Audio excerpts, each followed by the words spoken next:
जी guys, सब कुछ ready हो गया। प्याज, टमाटर, चने, चटनी, दही वगैरह, समोसे सब।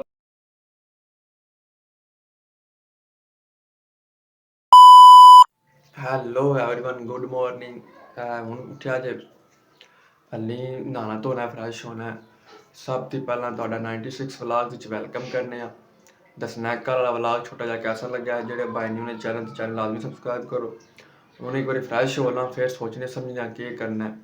रोज़ उठना कोई समझ नहीं आती अज के करना है व्लॉग अज के नहीं लियाना अज के बनाना अज बहुत टेंशन पै गई ने छोटे जे जहन इस पासे वाल भी कटवा छड़े ने। मैं क्या हूँ इतने जहन ते छोटे जे दिमाग कितने कितने बोझ उठावा। अच्छा 2 मिनट दो, मैं कोई फ्रैश फ्रैश हो ला। वेख्या सुत्ता उठिया, भाई सुत्ते उठ के फिर भी जरा साफ नहीं है।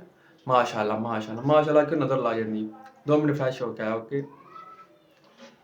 A few moments later. हाँ जी फ्रेंड, नहान की बाद धुप्पे बहन का मज़ा ही वखरा है, पर नहान की बाद मैं धोत्या नहीं। अच्छा जी, हुण सोच रहा के किया जाए। करना के है, सब तो पहला नाश्ता किया जाए क्योंकि खाली पेट का दिमाग ना को नहीं काम करता।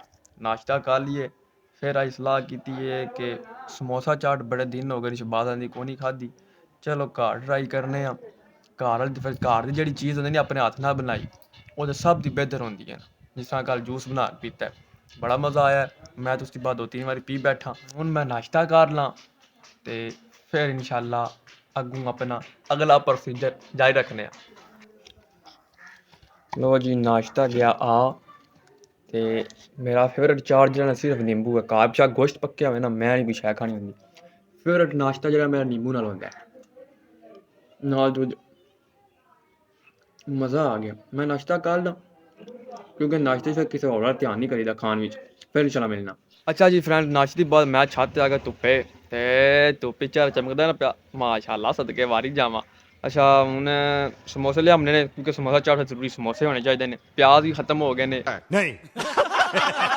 प्याज भी लियाने ने। चलो हूँ वेखो को के बनता है। आ जाओ मेरे नाल, चलिए लेट्स गो। चलो समोसे लैन चलिए। Yeah. That's music. Finally shop पे पहुंच आए तो शुक्र अल्हम्दुलिल्लाह समोसे खत्म नहीं होए निके, क्योंकि इस टाइम तकरीबन 3 का टाइम है। मियाँ रखो समोसे। मियाँ जी क्या हाल ने? ठीक ठाक। तो 5 समोसे गैट करा दे, फिर वापसी ते प्याज वगैरह, तो फिर इंशाल्लाह सीधा घर। हेलो हाँ, थैंक यू। अल्हम्दुलिल्लाह दोनों चीज़ा परचेज कर लिया ने। हूँ चलिए घर सीधा। चलिए। हाँ जी, हाँ लम्मा पै गया, थक गया। 2 चीज़ा मिल गई ने। हाँ हूँ सीधा अपने मिशन वाल चलिए, समोसा चाट बनाइए। अभी मजा आएगा ना भिड़ो। किसे लम्हा पैदा फायदा को नहीं है। लो जी, टमाटर एंड प्याज हो गए कट। डन करो, प्याजा भी डन करो।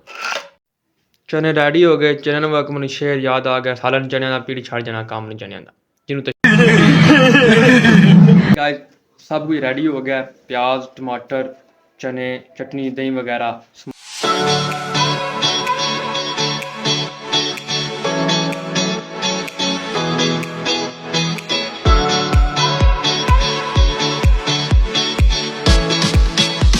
हाँ जी, चाट रेडी होगी।